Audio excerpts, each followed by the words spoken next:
Every Sunday, millions of Catholics drop money in collection plates. $5, 20, sometimes hundreds. Where does it go? Most assume it funds their local parish, priest salaries, building maintenance, ministry programs. But the Catholic Church in America controls a financial empire that would shock most parishioners.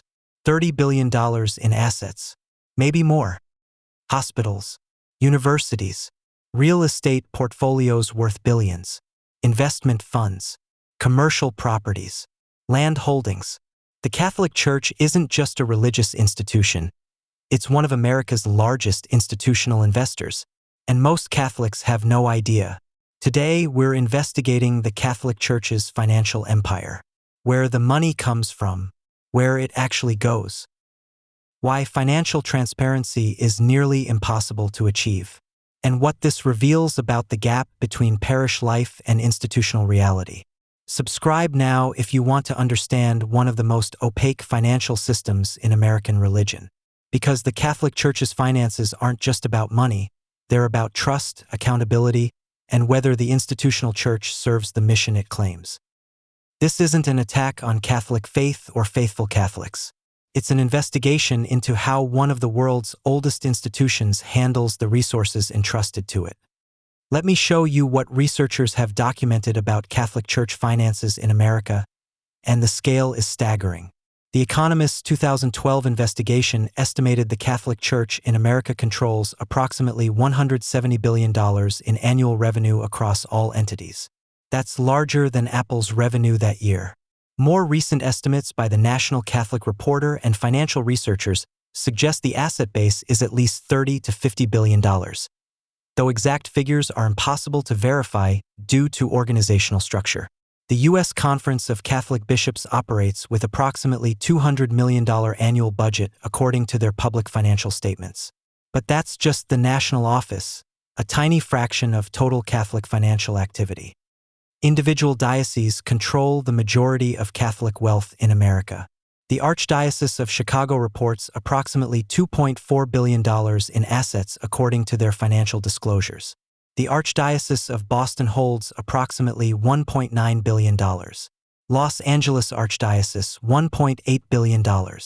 New York Archdiocese, estimated $2.5+ billion, though full disclosure isn't public. These are just 4 dioceses. There are 176 Latin Catholic dioceses in the United States, each operating independently with separate finances. The wealth is fragmented, making comprehensive accounting nearly impossible. But here's where it gets more complex according to how Catholic finances are structured. Diocesan assets are separate from parish assets. Parish assets are separate from Catholic healthcare systems. Catholic universities operate independently. Catholic charities has separate finances. Catholic schools have their own budgets. Religious orders, Jesuits, Franciscans, etc., control their own assets. The Catholic Church in America isn't one financial entity. It's hundreds of separate legal corporations, each with their own assets, budgets, and financial reporting. Some publish detailed financial statements. Many don't. This fragmentation makes total accounting impossible and accountability extremely difficult. Maria has attended St. Anthony's Parish in suburban Philadelphia for 35 years. She's contributed faithfully, $50 every Sunday in the collection plate. Over 35 years, that's over $91,000 she's personally given. Her parish held a capital campaign for building renovations that raised $2.3 million. Maria contributed $10,000. She believed the money would renovate the church, which needed it desperately. The renovations happened, $800,000 worth. But she later learned through diocesan financial reports that $1.5 million from the campaign went to the diocese, not the parish. Maria told me, "I thought my money was going to my church. I didn't know the diocese would take most of it. When I asked the pastor where the money went, he said the diocese requires contributions for diocesan needs. Nobody told us that when we donated. I found out the diocese was paying sexual abuse settlements. My building fund donations were paying for abuse cover-ups I knew nothing about." Maria still attends St. Anthony's and still gives to specific parish needs. but she stopped contributing to diocesan collections and capital campaigns. She said, "I want to support my parish and our priest, but I don't trust where the money goes once it leaves our church. The diocese won't give detailed accounting of how they use our money. If I can't see where it goes, I can't give it in good conscience." Maria's experience isn't unique. Surveys by the Center for Applied Research in the Apostolate show that Catholic giving has declined significantly, with financial scandals and lack of transparency cited as major factors. To understand Catholic Church finances, you need to understand the structure documented in canon law and civil incorporation. The Catholic Church in America operates through three main financial tiers. Tier 1, the parish level. Individual parishes collect offerings, run programs, pay staff, maintain buildings. Each parish has separate finances, usually published in annual reports to parishioners. Most parish budgets are relatively transparent. You can see priest salary, utility costs, program expenses. This is where most Catholics interact financially with the Church. Tier 2, the diocesan level. Each diocese is a separate legal corporation controlled by the bishop. Parishes send assessments, typically 10 to 15% of collections, to the diocese. Dioceses collect for special appeals, capital campaigns, Catholic schools, social services.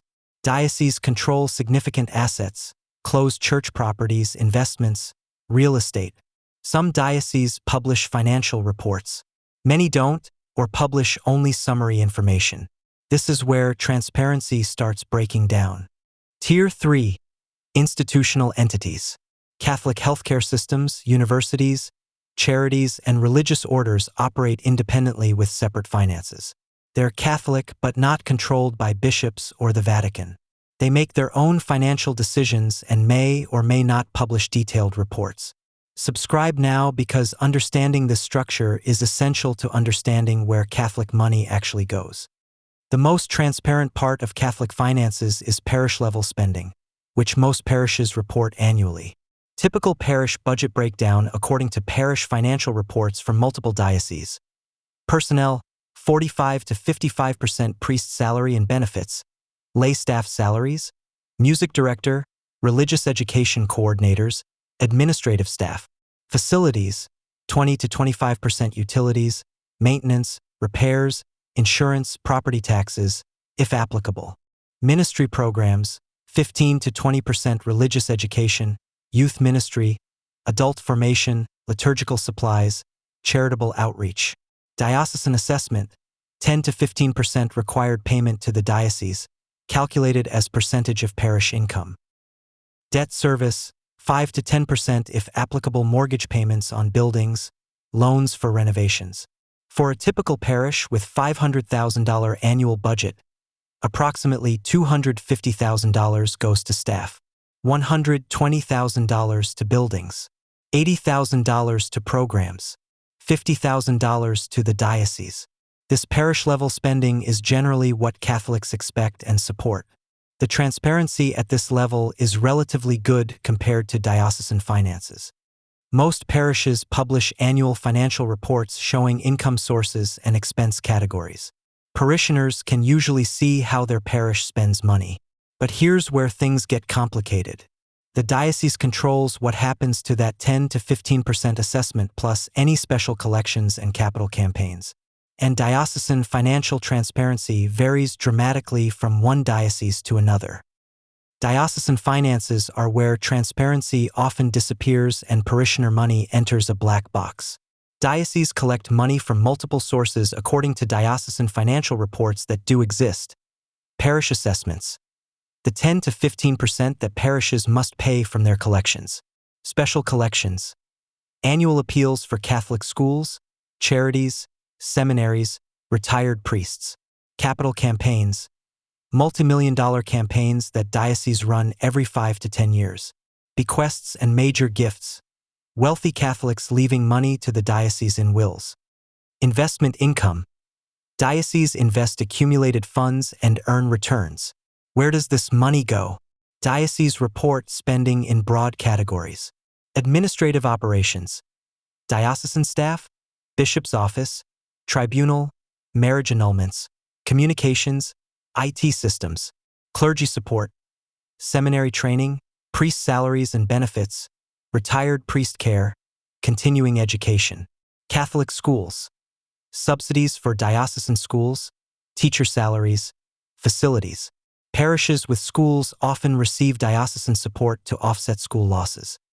Social services, Catholic charities programs, adoption services, immigration assistance, homeless services, food banks.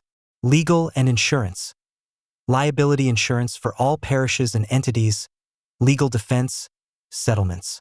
But here's the problem that financial transparency advocates identify. These categories are so broad that they hide where money actually goes. Legal and insurance might include sexual abuse settlements or might not, if those are in a separate category or hidden in reserves. Administrative operations could be bloated bureaucracy or efficient management. Parishioners can't tell without detailed breakdowns that most dioceses don't provide. Some dioceses publish detailed annual reports showing every expense category. Many publish only summary information or don't publish finances at all. There's no requirement for diocesan financial transparency, and practices vary wildly. The single largest unplanned expense for American Catholic dioceses in the past 20 years has been sexual abuse settlements, costs documented in bankruptcy filings and investigative reports.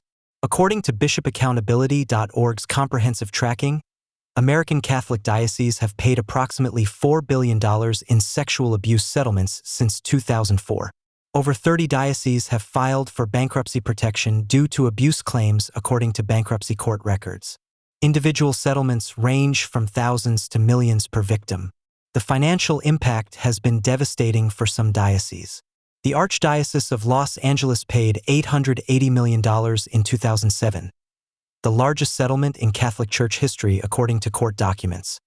The Diocese of Oakland filed for bankruptcy in 2023, facing $1.3 billion in abuse claims. Boston Archdiocese paid over $150 million and closed 70-plus parishes to cover costs. Where does this settlement money come from? Dioceses use multiple sources according to bankruptcy court filings and financial disclosures. Property sales. Dioceses sell closed churches, unused land, and real estate to raise cash. Boston sold dozens of properties. Oakland is liquidating significant assets. Insurance. Some abuse claims are covered by liability insurance, though many occurred before insurance policies covered this. Investments and reserves. Dioceses liquidate investment portfolios and drain reserve funds built up over decades. Borrowing. Some dioceses take loans against their assets to pay settlements. Fundraising. A few dioceses have run appeals specifically to cover abuse costs, asking Catholics to donate to pay victims. But here's what makes this particularly painful for Catholics according to surveys of Catholic opinion. Many Catholics who donated to building funds, capital campaigns, or general diocesan appeals later discovered their donations helped pay abuse settlements. They thought they were funding ministry. Instead, they were funding payments to victims of crimes committed by priests. The lack of transparency meant donors had no idea where their money would ultimately go. One Catholic donor said, "I gave $50,000 to my diocesan capital campaign for evangelization and outreach. Years later, I learned the diocese used campaign funds for legal expenses and settlements. I was furious. If they'd told me up front the money would pay abuse victims, I might still have given. But they lied about where it was going." One of the Catholic Church's largest and least discussed assets is real estate, holdings that researchers estimate are worth billions but aren't comprehensively documented. Dioceses own extensive property portfolios accumulated over 150-plus years of American Catholic history. Active churches. Every parish church building and the land it sits on, typically owned by the diocese, not the parish. Closed churches. Hundreds of churches closed in recent decades but not yet sold. These remain diocesan assets worth millions. Schools. Catholic school buildings and property, some still operating, others closed but owned by the diocese. Administrative buildings. Diocesan headquarters, pastoral centers, office buildings. Residential properties. Rectories where priests live, convents, mostly empty now, retreat centers, camps. Undeveloped land. Large tracts of land in rural and suburban areas donated or purchased decades ago. Commercial properties. Some dioceses own commercial buildings they rent out for income.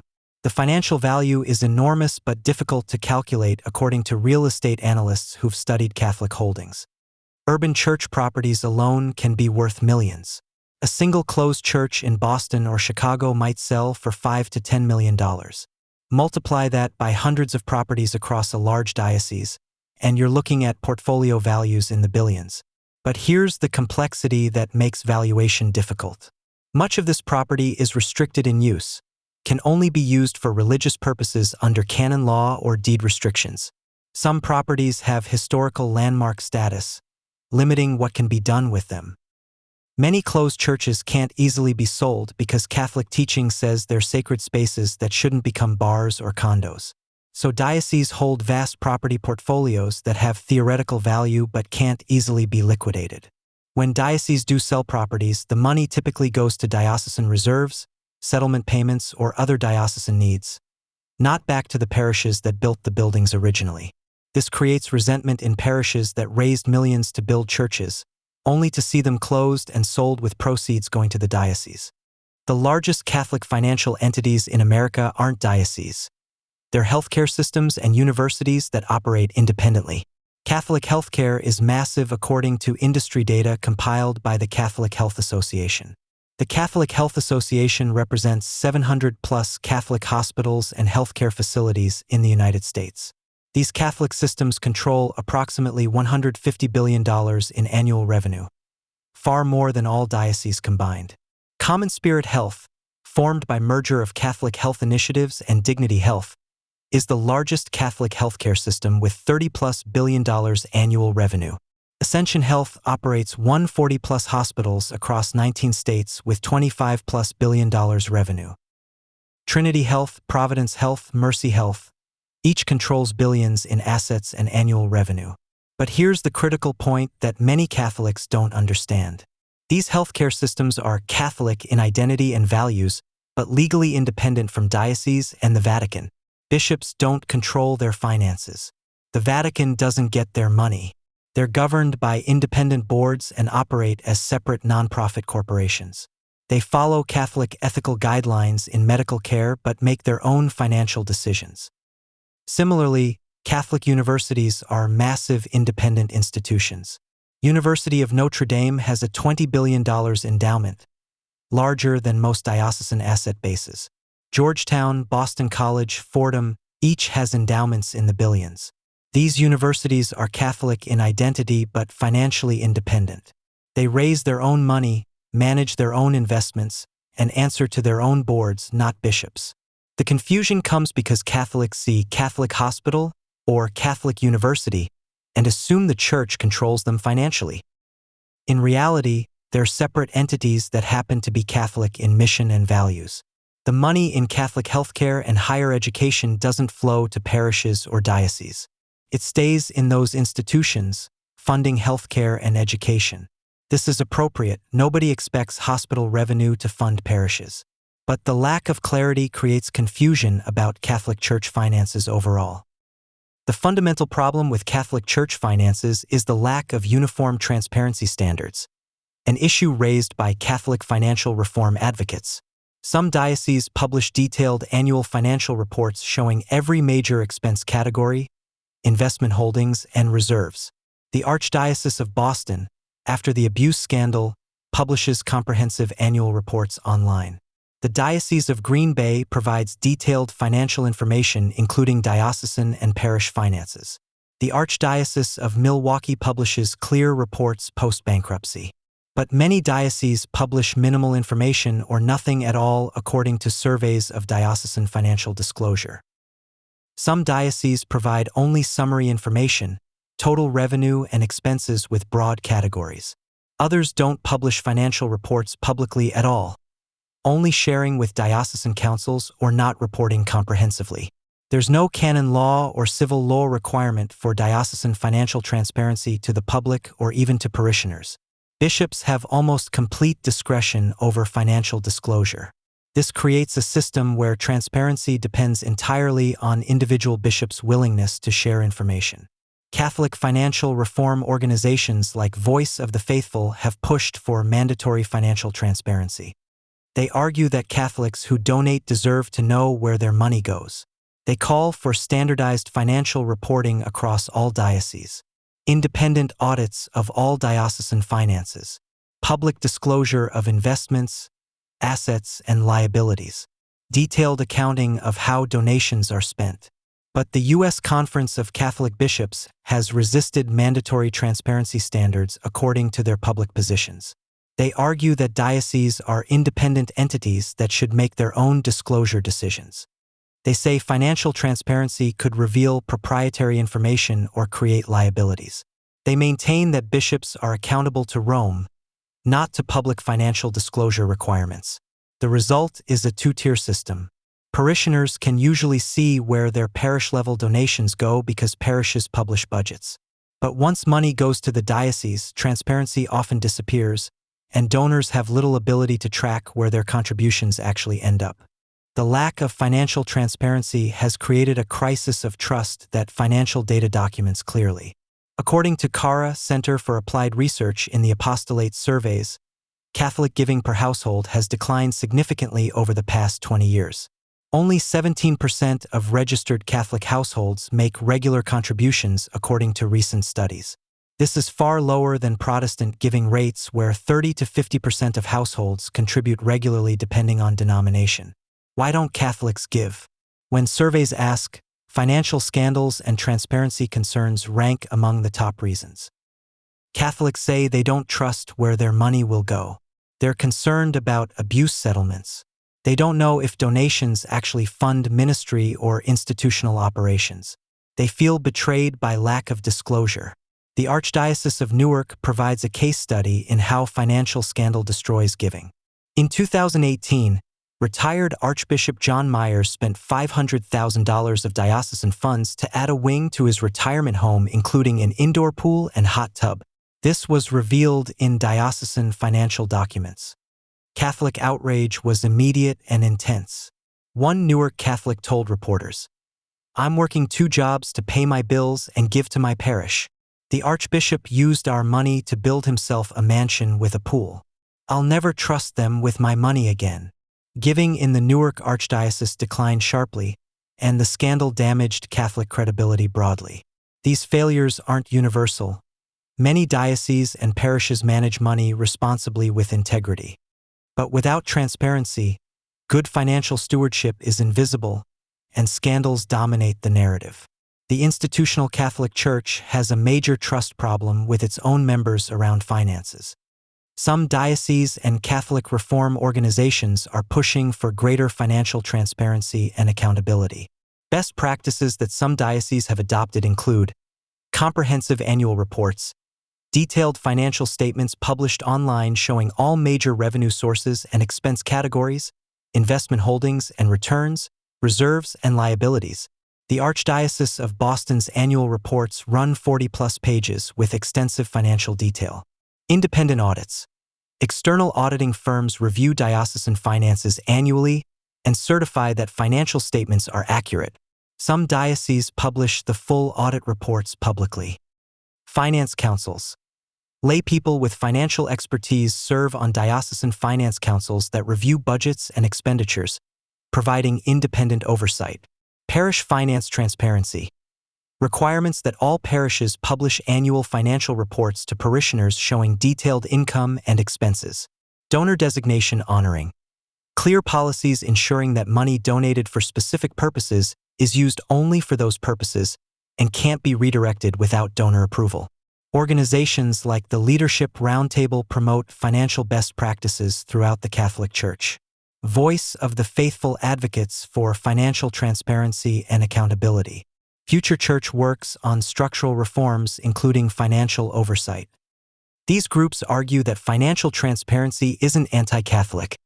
It's essential for institutional integrity. The principle of subsidiarity in Catholic social teaching suggests financial decisions should be made at the most local level possible. The biblical mandate for good stewardship requires accountability for resources entrusted to church leadership. Transparency isn't a liberal or conservative issue, it's a governance issue. Catholics across the theological spectrum support better financial disclosure. But implementation remains inconsistent, and many dioceses resist comprehensive financial transparency. Catholics who want to ensure their donations are used responsibly have several options that financial advisors and Catholic reform advocates recommend. Give to specific restricted funds. Donate to specific ministries or needs rather than general funds. Specify in writing that your donation is for parish building maintenance or religious education programs and can't be used for other purposes. Ask questions before giving. Before donating to diocesan appeals or capital campaigns, ask detailed questions. Where exactly will this money go? Will any go to settlements or administrative costs? Can I see detailed budgets for how funds will be used? Give directly to ministries. Instead of giving through diocesan channels, donate directly to Catholic charities, schools, or programs you want to support. Many Catholic ministries have separate finances from dioceses. Support transparent dioceses. Some dioceses publish comprehensive financial reports and have strong accountability. Research your diocese's financial transparency and factor that into giving decisions. Join reform efforts. Organizations working for Catholic financial transparency need member support. Voice of the Faithful, Leadership Roundtable, and parish finance councils provide ways to advocate for accountability. Give to your parish. Parish-level finances are usually transparent, and you can see directly how money serves your local community. Just be aware that parishes must send assessments to the diocese. Demand transparency. Write to your bishop requesting comprehensive financial disclosure. Attend diocesan listening sessions and raise financial accountability concerns. Support parish council resolutions calling for financial transparency. The power of the purse is real. When Catholics withhold donations until transparency improves, dioceses notice. Declining revenues have forced some dioceses to increase financial disclosure in response to pressure. The Catholic Church's financial system reflects a tension between ancient institutional structure and modern accountability expectations. The Church has operated for 2,000 years with hierarchical governance where bishops have significant autonomy. Financial centralization at the diocesan level made sense when parishes were small and bishops needed resources for regional ministry. But modern Catholics expect nonprofit-level financial transparency and donor accountability. They want to see where their money goes and have confidence it's used responsibly. The sexual abuse scandal and its massive financial costs have highlighted the consequences of insufficient oversight and transparency. Hidden finances allowed abuse to be covered up and problems to fester. Greater transparency might have forced earlier accountability. The fundamental question is whether the Catholic institutional church can adapt its financial practices to 21st century transparency standards while maintaining its essential structure and mission. Some dioceses show this is possible. Comprehensive financial disclosure doesn't undermine Catholic governance or theology. It actually strengthens institutional credibility and helps rebuild trust damaged by scandal. But change will require leadership from bishops willing to embrace transparency even when it's uncomfortable. Pressure from lay people demanding accountability for their donations. Cultural shift from "trust us, we're the church" to "show us where the money goes." The Catholic Church's financial future depends on whether it can make this transition successfully. The Catholic Church in America controls at least $30 billion in assets. Probably more. Dioceses hold billions in real estate, investments, and reserves. Catholic healthcare systems operate with $150+ billion in annual revenue. Universities control multi-billion-dollar endowments. Every Sunday, millions of Catholics contribute to this system. Most have no idea where their money actually goes. Parish finances are usually transparent. You can see where your parish-level donations are spent. But once money reaches the diocese, transparency often disappears. Diocesan finances are fragmented across 176 independent dioceses, each with their own disclosure practices or lack thereof. Some publish detailed reports. Many publish minimal information or nothing at all. Sexual abuse settlements have cost $4 billion and consumed funds many Catholics thought were going to ministry. Real estate holdings worth billions sit on diocesan balance sheets with minimal disclosure of how they're managed or when they're sold. Healthcare systems and universities operate independently with their own massive budgets that don't connect to parish or diocesan finances. The result is a financial system that few Catholics understand and many don't trust. This isn't an attack on Catholic faith. The spiritual mission and sacramental life of the Church aren't about money. But institutions have responsibilities to the people who fund them. When Catholics donate, they deserve to know where that money goes. Financial transparency isn't anti-Catholic or anti-Church. It's basic institutional accountability that every responsible organization should provide. If this investigation opened your eyes to Catholic Church finances, subscribe now. Share with Catholics who wonder where their donations go or anyone interested in religious institutional finances. The Catholic Church does enormous good through healthcare, education, social services, and spiritual ministry. That work deserves support, but it also deserves financial transparency and accountability. Catholics deserve to know that their donations fund ministry, not scandals, that their money serves the mission they believe in, that the institutional Church manages resources with integrity and transparency. Right now, that assurance is missing, and until it's restored, the Catholic Church's financial system will continue struggling with a crisis of trust. The money is there. The question is whether the transparency will follow.